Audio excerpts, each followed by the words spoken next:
ରାଧେ ରାଧେ ସାଙ୍ଗମାନେ, ମୁଁ କଟକ ବୋହୂ କେନ୍ଦ୍ରାପଡ଼ା ଝିଅ ମମତା। ଚାଲ ବୁଲି ଯିବା କଣ୍ଟିଲୋ ନୀଳମାଧବ ପ୍ରଭୁ ଶ୍ରୀ ନୀଳମାଧବଙ୍କ ମନ୍ଦିର ନୟାଗଡ଼ ଜିଲ୍ଲା କଣ୍ଟିଲୋଠାରେ ଅବସ୍ଥିତ। ଦିନେ କଣ୍ଟେଇ କୋଳି ଜଙ୍ଗଲ ଥିବାରୁ ଏହି ଅଞ୍ଚଳର ନାମ କଣ୍ଟିଲୋ ହୋଇଥିଲା। ଏହାର ତିନି ପାଖରେ ବହିଯାଇଛି ତିନୋଟି ନଦୀ, କୁଆଁରିଆ, କୁସୁମୀ ଓ ମହାନଦୀ।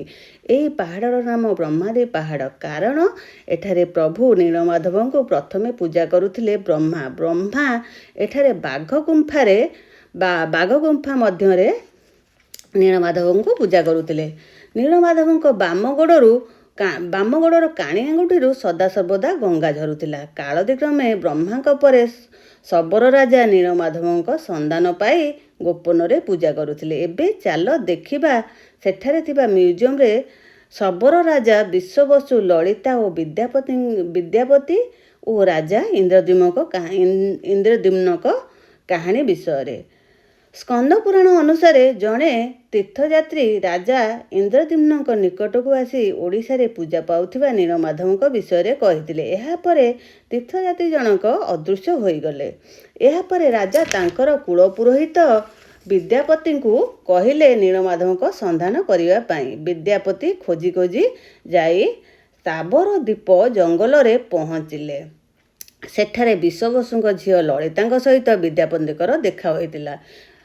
ତ ବିଶ୍ୱବସୁଙ୍କ ଝିଅ ଲଳିତା ତାଙ୍କ ସାଙ୍ଗମାନଙ୍କ ସହିତ ପାଣି ଧରି ଯାଉଥିବା ସମୟରେ ବିଦ୍ୟାପତିଙ୍କର ଦେଖା ହେଇଥିଲା। ବିଦ୍ୟାପତି ଲଳିତାଙ୍କୁ ପାଣି ମାଗିଥିଲେ।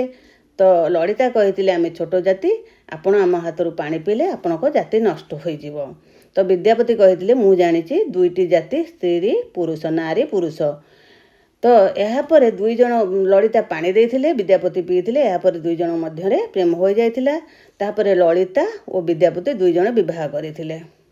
ତାପରେ ବିଦ୍ୟାପତି ଲଳିତାଙ୍କ ଘରେ ରହିବାକୁ ଲାଗିଥିଲେ। ତ ରହିଲେ ଯେତେବେଳେ ସେ ଦେଖିଲେ ଯେ ବିଶ୍ୱବସୁ ସବୁଦିନ ସକାଳେ ଭୋଗ ଧରି କୁଆଡ଼େ ଯାଉଛନ୍ତି। ତ ଲଳିତାଙ୍କୁ ପଚାରିଥିଲେ। ଲଳିତା କହିଲେ, ବାପା ମାଧବଙ୍କୁ ପୂଜା କରିବା ପାଇଁ ଯାଉଛନ୍ତି। ବିଦ୍ୟାପତି କହିଥିଲେ, ମୁଁ ବି ମାଧବଙ୍କୁ ଦେଖା କରିବା ପାଇଁ ଯିବି। ତ ଲଳିତା କହିଲେ କି ମୋତେ ତ ଏପର୍ଯ୍ୟନ୍ତ ବାପା ଦେଖିନାହାନ୍ତି, ତ ଆପଣଙ୍କୁ କେମିତି କ'ଣ ନେବେ? ତ ଲଳିତା କହିଲେ, ହଉ ଠିକ୍ ଅଛି, ବାପା ଆସନ୍ତୁ, ମୁଁ କହିବି ଆଉ।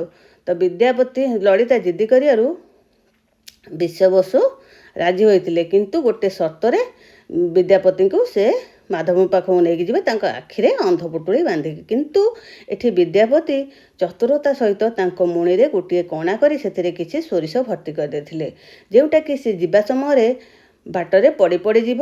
ସେ ବାଟର ନକ୍ସା ରଖିଥିବେ। ତ ଏହାପରେ ବିଦ୍ୟାପତି ସେଠାରୁ ନୀଳମାଧବଙ୍କୁ ଦର୍ଶନ କରି ଆସିଲେ।